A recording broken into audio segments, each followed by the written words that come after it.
Section 94 95 ये ज़्यादा important नहीं है, बस एक हल्की सी रीड, क्योंकि ये प्री वगैरह में आ सकते हैं। तो सर्च ऑफ प्लेस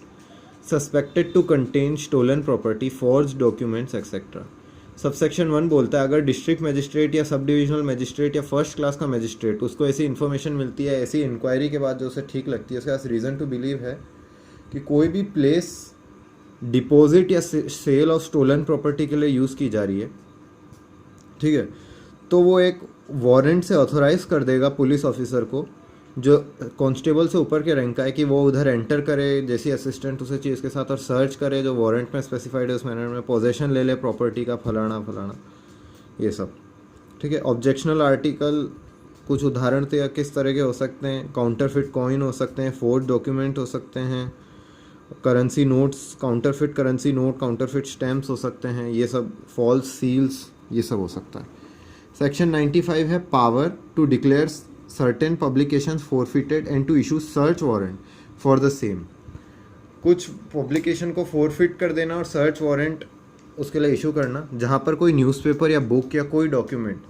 जब भी वो प्रिंट, जहाँ पर भी वो प्रिंट किया जा रहा है, वो स्टेट गवर्नमेंट को अपीयर होता है कि उसमें कोई ऐसा मैटर है जो कि 124A यानी सेडिशन में पनिशेबल है, या 153A या 153B में पनिशेबल है, यानी रिलीजियस ग्रुप्स में एनमिटी कराने के लिए वो पनिशेबल है, या फिर 292 293 यानी ऑब्सीन आर्टिकल्स, ऑब्सीनिटी, पोर्नोग्राफी से रिलेटेड है, ठीक है। तो स्टेट गवर्नमेंट नोटिफिकेशन से और अपने ग्राउंड बताते हुए डिक्लेयर कर सकती है कि हर कॉपी जो है उस इशू की, न्यूज़पेपर या जो भी डॉक्यूमेंट है, कि वो फॉरफिट हो गई है गवर्नमेंट को, और कोई भी पुलिस ऑफिसर उसके बाद सीज कर सकता है उसको जहाँ पर भी वो इंडिया में मिलती है, और मैजिस्ट्रेट वारंट से ऑथोराइज कर देगा किसी भी पुलिस ऑफिसर को जो कि सब इंस्पेक्टर से नीचे रैंक का नहीं, कि वो एंटर करे और सर्च करे उस चीज़ के लिए किसी भी प्रीमाइसेस पे जहाँ पर कॉपी उस इशू की या कोई उस बुक की रीजनेबली सस्पेक्ट हो सकती है कि वहाँ पर होगी।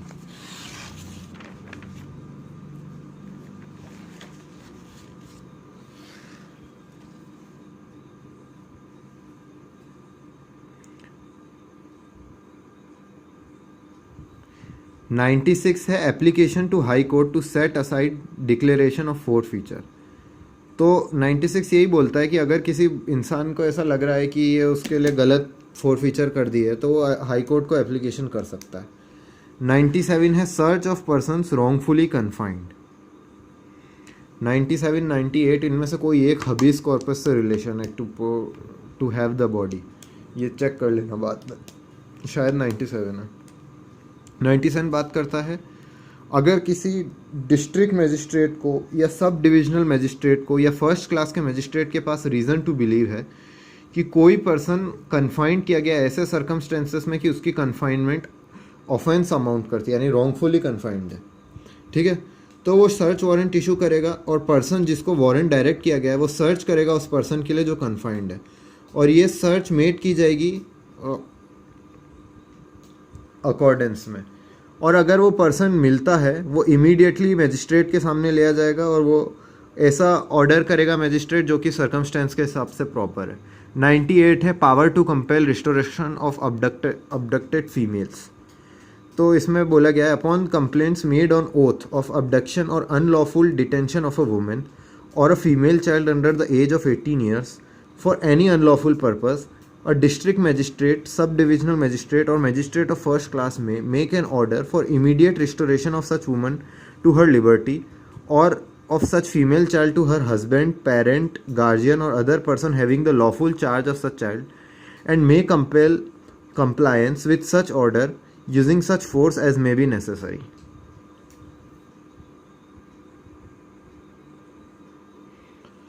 फिर आ जाता है general provision relating to searches C में, और इसमें सेक्शन 100 है person in charge of close place to allow search. तो सबसेक्शन 1 इसका बोल रहा है जब भी कोई प्लेस लायबल है सर्च के लिए, इंस्पेक्शन के लिए, इस चैप्टर के अंदर वो क्लोज है, तो उस प्लेस के अंदर जो भी पर्सन रिसाइड कर रहा है, उस प्लेस के जो भी पर्सन चार्ज में है, वो ऑफिसर के डिमांड में या कोई भी अदर पर्सन जो वारंट एग्जीक्यूट कर रहा है उसके डिमांड में या और उस वारंट के प्रोडक्शन पे उसे फ्री इनग्रेस अलाउ करेगा और अफोर्ड करेगा सारी रीजनेबल फैसिलिटीज सर्च के लिए, ठीक है। सबसेक्शन 2 बोलता है अगर इनग्रेस इस प्लेस में ऑब्टेन नहीं की जा सकती। तो ऑफिसर या अदर पर्सन जो वारंट एग्जीक्यूट कर रहा है वो सबसेक्शन 2 ऑफ 47 में जो मैनर प्रोवाइडेड है उसके हिसाब से प्रोसीड करेगा। सबसेक्शन 47 है search of places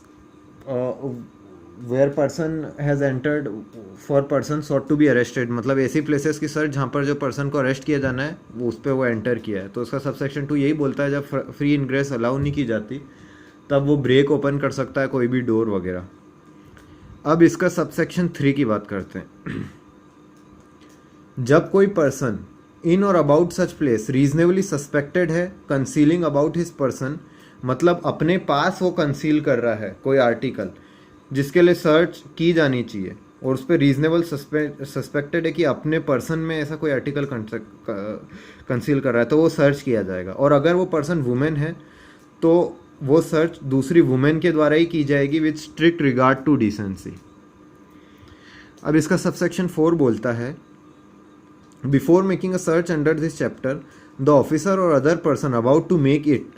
shall call upon 2 or more independent and respectable inhabitants of the locality in which the place to be searched is situate, or of any other locality if no such inhabitant of the said locality is available or is willing to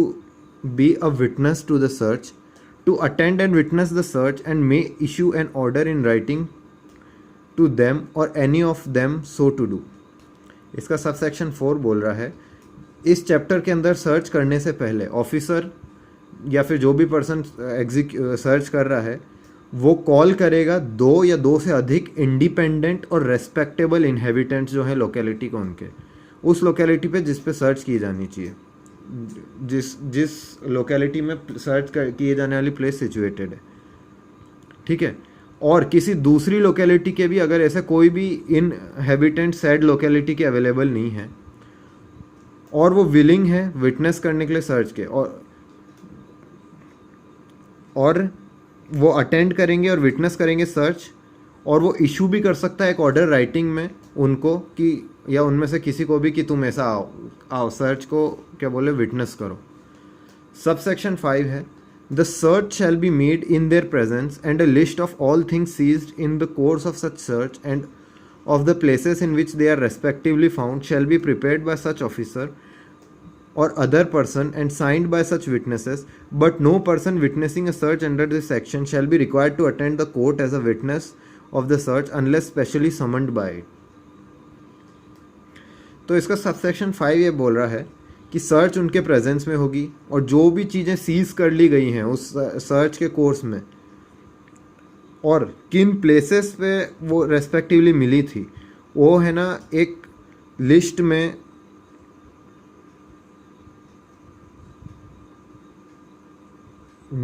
लिखी जाएंगी, ठीक है, जो officer या कोई भी other person जो search कर रहा है, और वो साइन की जाएगी उन विटनेस द्वारा। लेकिन कोई भी पर्सन जो सर्च विटनेस कर रहा है ना इस सेक्शन के अंदर वो रिक्वायर नहीं किया जाएगा कि वो कोर्ट में आके विटनेस की तरह अटेंड करे अनलेस वो स्पेशली समन किया जाता है। तो सबसेक्शन 6 ये बोलता है जो उस प्लेस का ऑक्यूपेंट है ना या उसके बिहाफ में कोई भी पर्सन, हर इंस्टेंस में वो परमिट किया जाएगा कि वो सर्च को अटेंड करे, और जो पिछले सेक्शन में लिस्ट प्रिपेयर की गई है वो साइन की गई है विटनेस द्वारा, वो उसको भी उस ऑक्यूपेंट को या उसके बिहाफ में सर्च अटेंड करने वाले पर्सन को भी डिलीवर की जाएगी। इसका सबसेक्शन 7 बोलता है जब कोई पर्सन सर्च किया जाता है ना सबसेक्शन 3 के अंदर, तो जितनी भी चीज़ों का पोजेशन लिया गया है उसकी लिस्ट प्रिपेयर की जाएगी और उसकी कॉपी भी उस पर्सन को डिलीवर की जाएगी। इसका सबसेक्शन 1 बोलता है कि कोई भी पर्सन जो बिना रीजनेबल कॉज के रिफ्यूज़ करता है या निगलेक्ट करता है अटेंड करने के लिए विटनेस करने के लिए सर्च को इस सेक्शन के अंदर, जब उसे ऑर्डर इन राइटिंग में बुलाया जाता है और उसको, ठीक है, तो वो डीम किया जाएगा कि उसने ऑफेंस करा है सेक्शन 187 ऑफ आईपीसी के अंदर।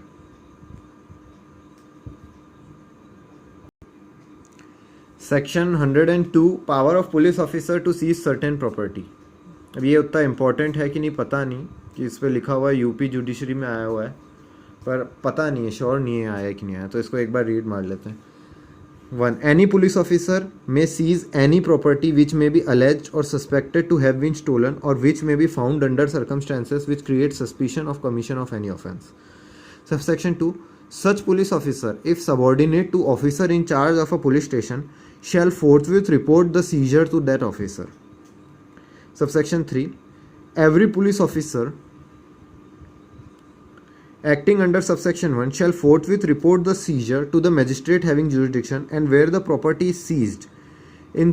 is such that it cannot be conveniently transported to the court, or where there is difficulty in securing proper accommodation for the custody of such property, or where the continued retention of property in police custody may not be considered necessary for purpose of investigation, he may give custody thereof to any person on his executing a bond undertaking to produce the property before the court as and when required to give effect to the further orders of the court as to disposal of the same,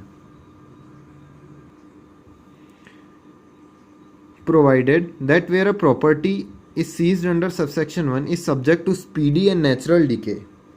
and if the person entitled to the possession of such property is unknown or absent, and value of such property is less than 500 rupees, it may forthwith be sold by auction under the orders of the Superintendent of Police, and provisions of section 457 and 458 shall as nearly as may be practicable apply to net proceeds of such sale. फिर section 103 है magistrate may direct search in his presence. Any magistrate may direct a search to be made in his presence of any place for the search of which he is competent to issue a search warrant. इसमें बोला है कि magistrate direct कर सकता है search की जाए उसके प्रेजेंस में किसी भी प्लेस की जिसकी सर्च के लिए वो कम्पिटेंट है सर्च वारंट इशू करने के लिए.